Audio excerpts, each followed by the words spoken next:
Hola, amantes del suspenso, soy el tío Davey, bienvenidos a su canal.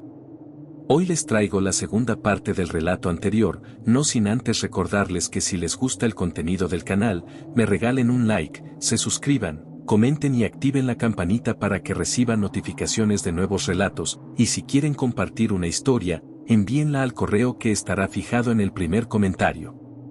Bien, los invito a ponerse cómodos y relajarse para escuchar el relato a continuación. Aquí en Apanicados. Sombras en la noche 2, el despertar de las sombras. Las secuelas del misterio. Tras la emboscada en el laboratorio, la ciudad de Escarlata no volvió a ser la misma. Aunque el peligro parecía haber sido contenido con la captura de Vargas y la revela adhesión de Pérez como infiltrado, el ambiente estaba cargado de desconfianza. El departamento de policía estaba en crisis. Cada agente se convertía en un posible traidor y la paranoia se extendía como una epidemia. Javier Rivas, con el hombro aún vendado y una sensación constante de inquietud, se había convertido en una figura enigmática dentro del cuerpo de policía. Ya no confiaba en nadie más que en Laura Méndez, la forense que había sido su aliada durante todo el caso. Ambos se refugiaron en el anonimato, sabiendo que debían moverse con cautela.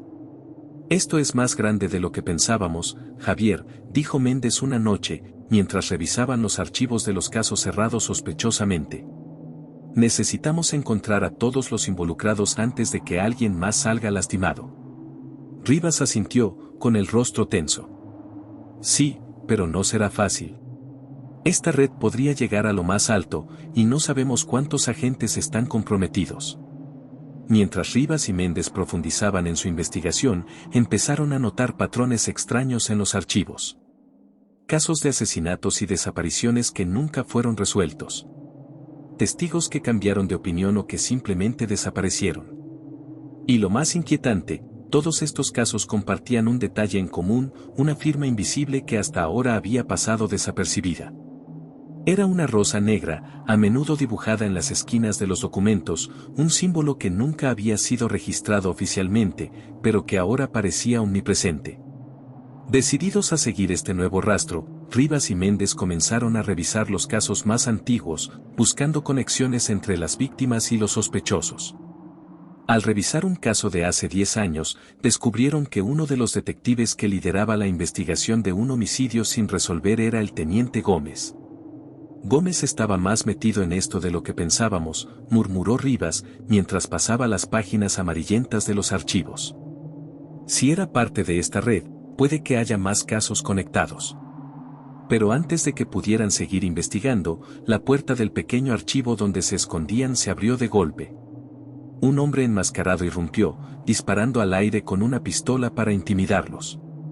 Suelten los archivos y vengan conmigo si quieren vivir, gritó con una voz distorsionada.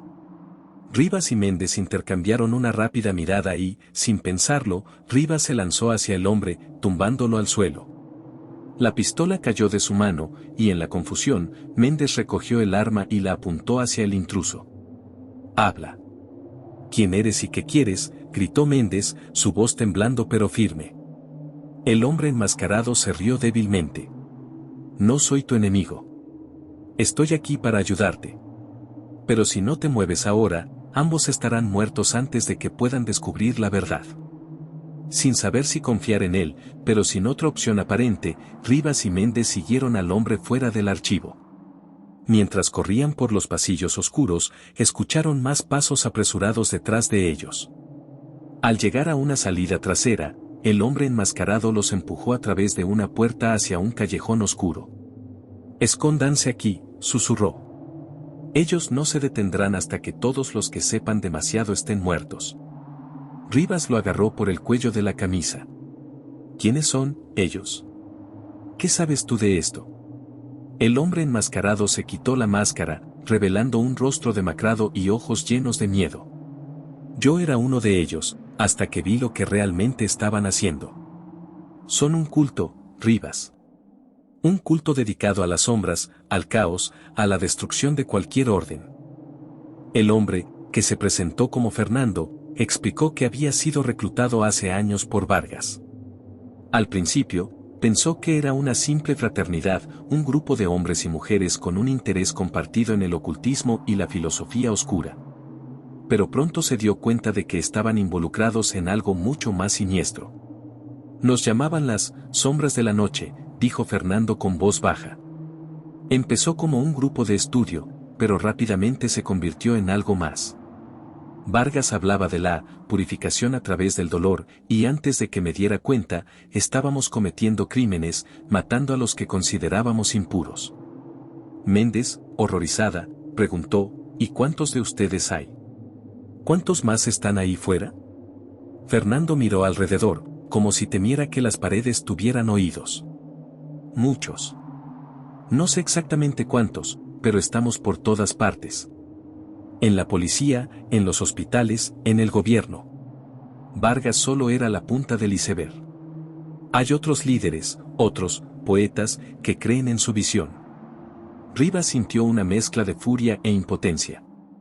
Entonces, dime, Fernando, ¿por qué decides hablar ahora? ¿Por qué no cuando pudiste haber detenido esto antes? Fernando bajó la cabeza, avergonzado. Porque pensé que podía manejarlo, que podía controlarlo desde dentro. Pero me di cuenta demasiado tarde de que no se puede controlar algo que está hecho para destruir. No hasta que vi lo que hicieron con Gómez. Rivas lo miró intensamente. ¿Qué le hicieron a Gómez? Fernando suspiró. Lo mataron porque estaba perdiendo el control. Y ahora van por ustedes. Fernando llevó a Rivas y Méndez a un edificio abandonado en las afueras de la ciudad, un lugar que utilizaban como refugio. Allí, Rivas se enfrentó a una cruda realidad, estaban solos en esta lucha. Con el departamento de policía comprometido, no podían confiar en nadie. Necesitamos más pruebas, dijo Méndez, mientras revisaba los documentos que habían logrado salvar. Si realmente hay tantos involucrados, tenemos que exponerlos a todos de una vez. No podemos permitir que esta red se extienda más. Rivas asintió, pero su mente seguía atascada en la última confesión de Fernando. Dijiste que Vargas era solo uno de los líderes. ¿Quiénes son los otros, poetas? Fernando se mordió el labio, nervioso. No sé todos los nombres, pero hay uno del que he oído hablar, lo llaman, el escriba. Él es el verdadero líder. Él fue quien empezó todo. Méndez levantó la vista. ¿Y dónde podemos encontrarlo? Fernando sacudió la cabeza. Nadie sabe dónde está. Solo se comunica a través de cartas y mensajes. Pero sé que planea algo grande, algo que cambiará todo. Esa noche, mientras intentaban descansar en el edificio abandonado, Rivas escuchó un ruido afuera. Con su arma lista, se acercó sigilosamente a la puerta y, al abrirla lentamente, encontró un sobre en el suelo. No había nadie a la vista. El sobre era negro, con un sello de cera roja en forma de rosa. Al abrirlo, encontró una carta escrita con una caligrafía meticulosa. Detective Rivas. Te he estado observando. Has demostrado ser más que un simple peón en este juego, y por eso te ofrezco una oportunidad. Deja tu búsqueda, abandona la ciudad, y vivirás. Continúa, y descubrirás verdades que ningún hombre debería conocer. El escriba. Méndez, leyendo por encima del hombro de Rivas, susurró, esto es una advertencia, pero también una invitación. Quiere que lo busquemos, que lo encontremos. Rivas miró el papel, su mente trabajando rápidamente. ¿O quiere que pensemos eso? Necesitamos ser más listos que él. Y para eso, necesitamos saber más sobre cómo se mueve esta red, y quién más está involucrado. Fernando, que había estado en silencio, se acercó. Hay un lugar donde se reúnen. Es peligroso, pero si realmente quieren respuestas, es su mejor oportunidad. Fernando los guió a través de la ciudad hacia un antiguo teatro abandonado, un lugar que una vez fue un símbolo de la grandeza de Escarlata, pero ahora estaba en ruinas. La entrada estaba cubierta de grafitis, y las ventanas estaban tapiadas con tablas de madera podrida. Los tres se acercaron con cautela, sintiendo una opresiva sensación de peligro en el aire.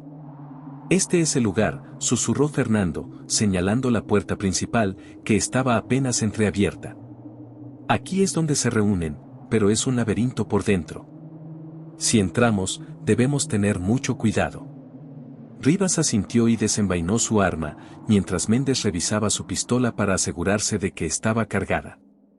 Estén atentos, advirtió Rivas. Nos estamos adentrando en territorio enemigo, y no sabemos cuántos de ellos estarán aquí. Al entrar al teatro, fueron recibidos por un hedor rancio a moho y decadencia. La luz de la luna apenas se filtraba a través de las grietas en el techo, arrojando sombras inquietantes en las paredes desgastadas.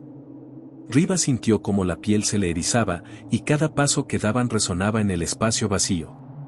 Avanzaron por el vestíbulo principal, donde antiguamente colgaban elegantes candelabros, ahora reducidos a meras sombras de lo que fueron. Al entrar en la sala principal del teatro, se encontraron con filas de butacas rotas y un escenario que se tambaleaba peligrosamente, sostenido solo por su estructura corroída. De repente, Fernando se detuvo y levantó la mano, señalando hacia una puerta trasera parcialmente oculta detrás de una cortina desgarrada. Ahí es donde los he visto entrar, susurró. Más allá de esa puerta hay un pasadizo que lleva a los sótanos. Es allí donde se reúnen. Con precaución, los tres se dirigieron hacia la puerta. Rivas la empujó suavemente, revelando una estrecha escalera de caracol que descendía a la oscuridad. El aire se volvía más denso y húmedo a medida que bajaban, y la única luz provenía de una bombilla parpadeante al final del pasillo. Cuando llegaron al pie de las escaleras, encontraron un largo corredor con varias puertas a cada lado. Desde detrás de una de las puertas, se escuchaban voces apagadas. Rivas levantó la mano, indicando a Méndez y Fernando que se detuvieran. Escucharon atentamente y se dieron cuenta de que las voces eran de varias personas, hablando en un tono grave y monótono, como si estuvieran entonando un cántico. Rivas hizo una señal a Méndez para que se acercara, y juntos empujaron la puerta, asomando la cabeza para ver qué había dentro. Dentro de la habitación, encontraron una docena de personas, todas vestidas con túnicas negras, de pie en un círculo alrededor de un extraño símbolo dibujado en el suelo. El símbolo estaba formado por un círculo de rosas negras, con una estrella de 5 puntas en el centro. Las personas estaban tan absortas en su ritual que no notaron la presencia de Rivas y Méndez. Méndez tragó saliva, horrorizada. Esto no es solo un culto. Es una secta con un propósito oscuro. De repente, una de las figuras se volvió hacia la puerta y gritó, «¡Intrusos!». El grito resonó por el pasillo, y en un abrir y cerrar de ojos, los miembros del culto comenzaron a correr hacia ellos. Rivas y Méndez reaccionaron al instante, disparando hacia los pies de los atacantes para detenerlos sin matarlos, pero la masa de personas se movía como una sola entidad, cargando hacia ellos con una furia desenfrenada. «¡Corre!», gritó Rivas, tirando de Méndez mientras Fernando lo seguía de cerca. Corrieron por el pasillo, tomando giros al azar en el laberinto subterráneo. Cada vez que miraban hacia atrás, veían a los miembros del culto acercándose más, sus caras ocultas bajo las capuchas de sus túnicas, sus ojos brillando con una intensidad maníaca. Finalmente, doblaron una esquina y encontraron una puerta metálica con una cerradura oxidada. Rivas empujó la puerta con todas sus fuerzas, y la madera crujió mientras se abría. Se apresuraron a entrar y cerraron la puerta detrás de ellos, respirando con dificultad. El sonido de los cultistas golpeando la puerta les recordó que el tiempo se agotaba. Dentro de la habitación, encontraron un espacio pequeño y mal iluminado, lleno de cajas y equipos antiguos. Fernando, temblando de miedo, miró a Rivas. «No podemos quedarnos aquí. Nos encontrarán». Rivas asintió, mirando a su alrededor en busca de alguna salida. «Debemos encontrar otra forma de salir de aquí, o al menos ganar algo de tiempo». Mientras buscaban desesperadamente una salida, Méndez tropezó con una caja abierta que contenía una colección de papeles amarillentos y pergaminos antiguos. «Javier, mira esto», dijo, recogiendo uno de los documentos. Era una carta escrita en la misma caligrafía meticulosa que habían visto en la carta del escriba. A medida que Rivas leía, su rostro se volvió más pálido. «Querido hermanos de la sombra, la próxima fase de nuestro plan está en marcha. La purga comenzará pronto, y Escarlata será solo el comienzo. Las rosas negras florecerán en cada ciudad, y el caos que desataremos será el amanecer de un nuevo mundo. Prepárense, pues el tiempo está cerca. Rivas sintió un nudo en el estómago. Esto es más grande de lo que pensábamos. No es solo Escarlata, quieren desatar esto en todo el país, tal vez incluso más allá. Méndez, con el corazón acelerado, buscó más documentos. Tenemos que salir de aquí y llevar esto a alguien que podamos confiar. Si esto es una red tan grande como parece, necesitaremos ayuda. De repente, escucharon un crujido en la puerta. Los cultistas estaban tratando de abrirla a la fuerza. Debemos movernos ahora, gritó Fernando, encontrando una pequeña rejilla de ventilación en la pared opuesta. Por aquí, rápido. Rivas y Méndez ayudaron a Fernando a abrir la rejilla, y uno por uno, se arrastraron a través del estrecho pasadizo, escuchando los golpes ensordecedores en la puerta detrás de ellos.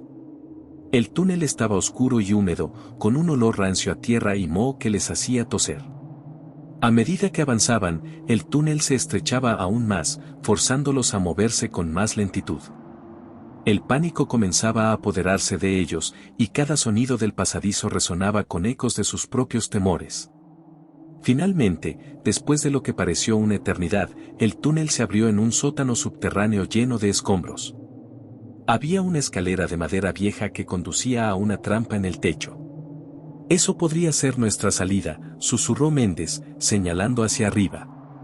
Rivas asintió y subió la escalera con cuidado, empujando la trampa hacia arriba con dificultad.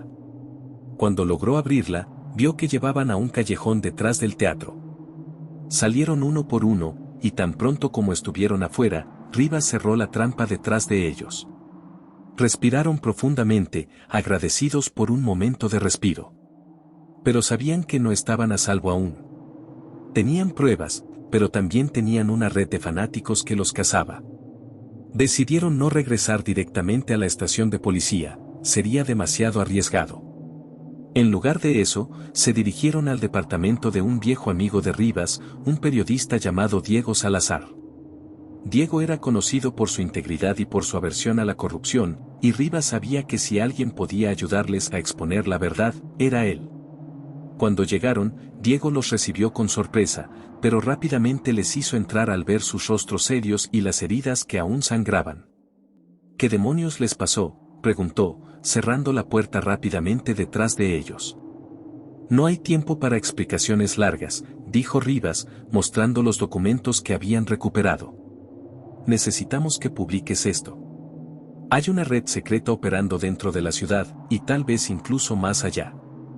Tenemos que exponerlos antes de que puedan actuar. Diego miró los documentos con el ceño fruncido. Esto es enorme. Pero si es cierto, también es peligroso publicarlos sin pruebas concluyentes. Podría ponerlos en peligro a ustedes y a mí. Méndez, con el rostro pálido y las manos temblorosas, insistió, no podemos esperar. Esta red ya ha matado a muchas personas y continuará si no hacemos algo. Si exponemos esto, podríamos salvar muchas vidas. Diego suspiró, claramente nervioso, pero finalmente asintió. Está bien, déjenme hacer algunas llamadas. Necesito contactar a algunas fuentes para verificar esto y luego lo publicaremos. Rivas asintió, agradecido. Gracias, Diego. Sabemos que es una gran responsabilidad, pero eres nuestra última esperanza. Mientras Diego realizaba sus llamadas, Rivas, Méndez y Fernando trataron de descansar un poco. Sus cuerpos estaban agotados y sus mentes aún más. La ansiedad crecía con cada segundo que pasaba, el miedo a ser encontrados antes de que Diego pudiera publicar la historia. Diego regresó después de unos minutos. He hablado con algunas personas de confianza. Dicen que han escuchado rumores sobre un grupo como este, pero nada concreto. Están dispuestos a ayudar, pero necesitarán más pruebas para mover esto públicamente. Rivas golpeó la mesa con frustración. No tenemos más pruebas. ¿Qué más necesitan para creer que esto es real? De repente, la luz en el apartamento parpadeó y luego se apagó, sumiéndolos en la oscuridad. Un silencio mortal llenó el aire. Rivas levantó su arma instintivamente. Diego, ¿Hay algún problema con la electricidad? Diego negó con la cabeza, preocupado. No, esto no debería estar sucediendo. Un crujido fuerte vino de la puerta principal. Alguien estaba intentando entrar. A cubierto, gritó Rivas mientras todos se lanzaban detrás de los muebles. Un segundo después, la puerta explotó en astillas cuando varios hombres enmascarados y vestidos de negro irrumpieron en el apartamento, armados hasta los dientes. Se desató el caos. Los disparos resonaron por todo el apartamento, iluminando brevemente la habitación con destellos de luz. Rivas devolvió el fuego mientras se arrastraba hacia una mejor posición, sintiendo el zumbido de las balas pasando cerca de su cabeza. Méndez, oculta detrás de un sofá volcado, trataba de controlar su respiración y disparar con precisión. Fernando, sin armas, se escondía detrás de la cocina, temblando de terror. Diego, atrapado en el fuego cruzado, intentaba alcanzar su teléfono para pedir ayuda, pero una bala lo alcanzó en el hombro, haciéndolo gritar de dolor y caer al suelo. Diego, gritó Rivas, intentando llegar a él, pero los hombres armados le cortaron el paso. En el frenesí, Rivas y Méndez lograron abatir a 2 de los atacantes, pero los hombres restantes avanzaban con implacable determinación. Uno de ellos lanzó una granada de gas lacrimógeno al centro de la habitación, llenándola de un humo espeso que hizo que todos empezaran a toser y lagrimear incontrolablemente. Rivas, con la vista nublada y el pecho ardiendo, intentó encontrar a Méndez en medio del caos, pero la nube de gas lo hacía imposible. En medio de la confusión, sintió un fuerte golpe en la cabeza y todo se volvió negro. Rivas despertó aturdido, con las manos atadas y la cabeza palpitante. Estaba en una habitación fría y oscura, sus ojos se esforzaban por adaptarse a la penumbra. Cuando su visión se aclaró, vio a Méndez a su lado, también atada y con el rostro lleno de moretones. Fernando no estaba a la vista. ¿Dónde estamos?, susurró Méndez, tosiendo aún por el gas. No lo sé, respondió Rivas, tratando de liberarse de sus ataduras. Pero tenemos que salir de aquí.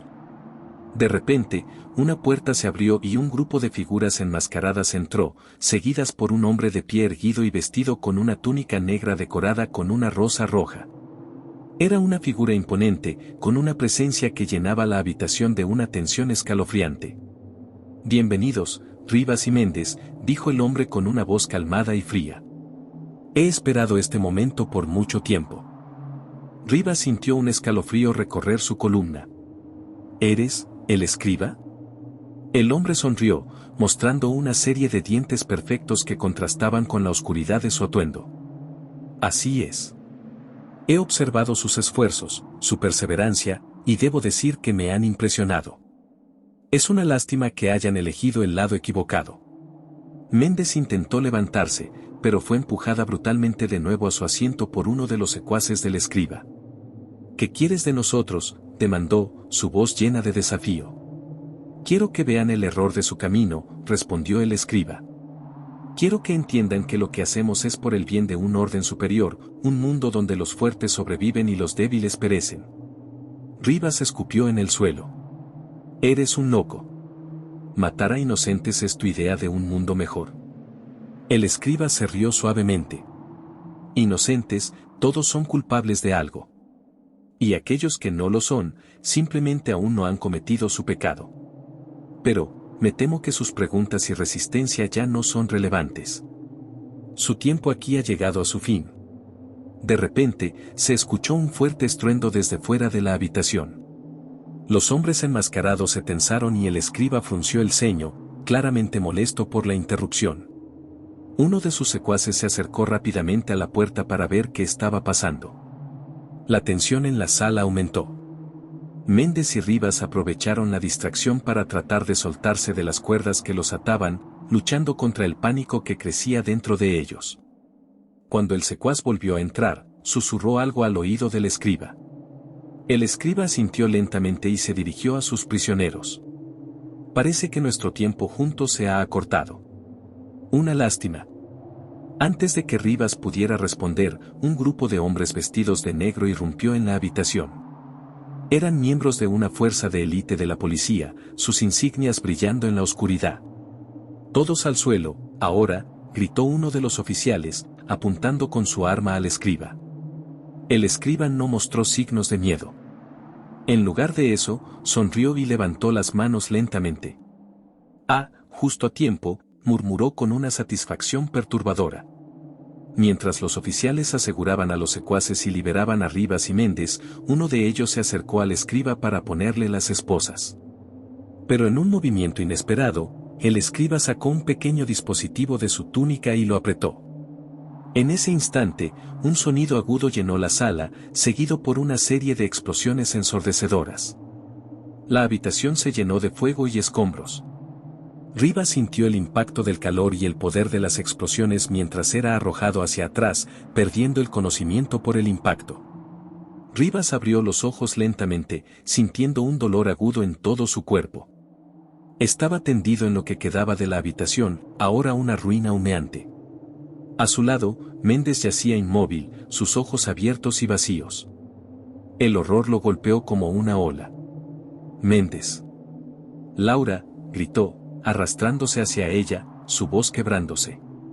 Pero no hubo respuesta. El mundo a su alrededor se desvanecía en un vacío abrumador.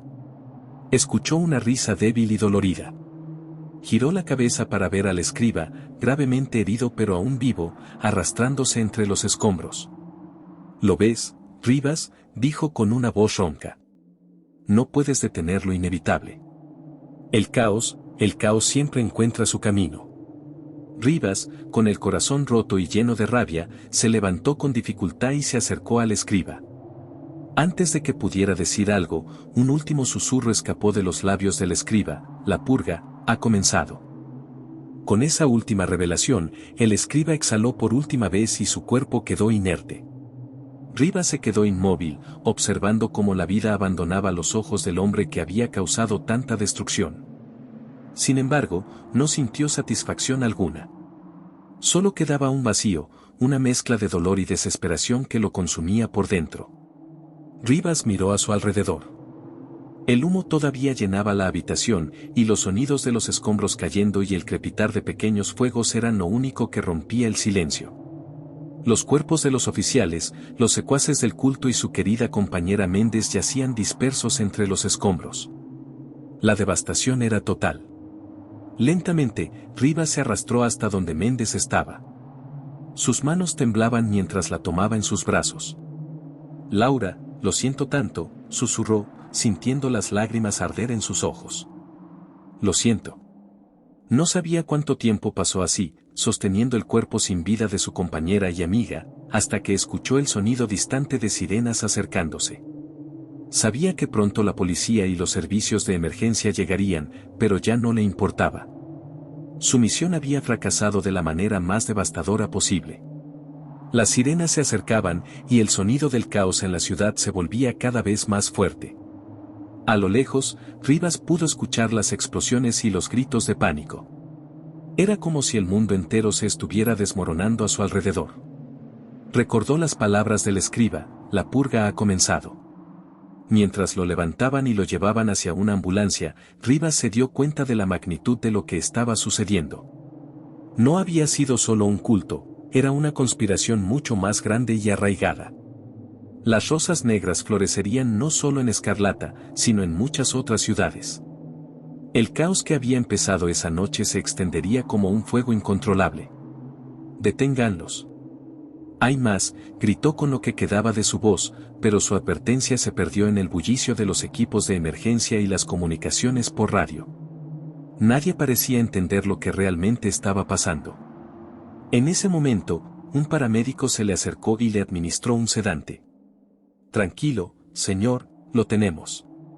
Está a salvo ahora», le dijo con una voz calmante, pero Rivas sabía que no era cierto. Nada estaba a salvo. Ni la ciudad, ni su gente. Rivas despertó en una cama de hospital, rodeado de máquinas y con su cuerpo cubierto de vendajes. Le llevó un momento recordar dónde estaba y por qué. La luz de la mañana entraba a través de las ventanas, pero el sonido de los helicópteros y las sirenas en el exterior le recordó rápidamente la realidad. Una enfermera entró y lo miró con simpatía. «¿Cómo se siente?», le preguntó con voz suave. Rivas no respondió de inmediato. Sus pensamientos estaban en otra parte, con Méndez, con el escriba, con todo lo que había salido mal. Necesito hablar con alguien de inmediato. Hay algo que deben saber, finalmente dijo con voz ronca. La enfermera asintió y salió rápidamente de la habitación. Minutos después, un detective entró, acompañado por varios agentes del gobierno. Rivas, soy el detective Ramírez. Estamos aquí para escuchar lo que tiene que decirnos. Rivas tomó una respiración profunda. No es solo un culto. Es una red. Una conspiración más grande de lo que pueden imaginar. Están por todas partes, y lo que pasó anoche es solo el comienzo. Ramírez lo miró con gravedad. Ya hemos recibido informes de disturbios similares en otras ciudades. Parece que tiene razón. Rivas cerró los ojos, el peso de sus fracasos cayendo sobre él. Tienen que detenerlos, antes de que sea demasiado tarde. El detective asintió, pero Rivas sabía que era solo el comienzo de una lucha mucho más grande. Las raíces del culto se habían extendido demasiado, y el caos que el escriba había prometido ahora se desplegaba sin control. Mientras el detective y los agentes salían de la habitación, Rivas miró por la ventana hacia el cielo gris. La lucha contra la oscuridad apenas comenzaba, y aunque había perdido tanto, sabía que tenía que seguir adelante, de alguna manera. Pero en el fondo de su corazón, una profunda tristeza y desesperanza permanecían, sabiendo que el sacrificio de Méndez, Diego y tantos otros podrían no haber sido suficiente para detener la marea de destrucción que se avecinaba. Y así, con una última mirada hacia la ciudad en caos, Rivas cerró los ojos, abrumado por un destino incierto y un dolor que nunca desaparecería.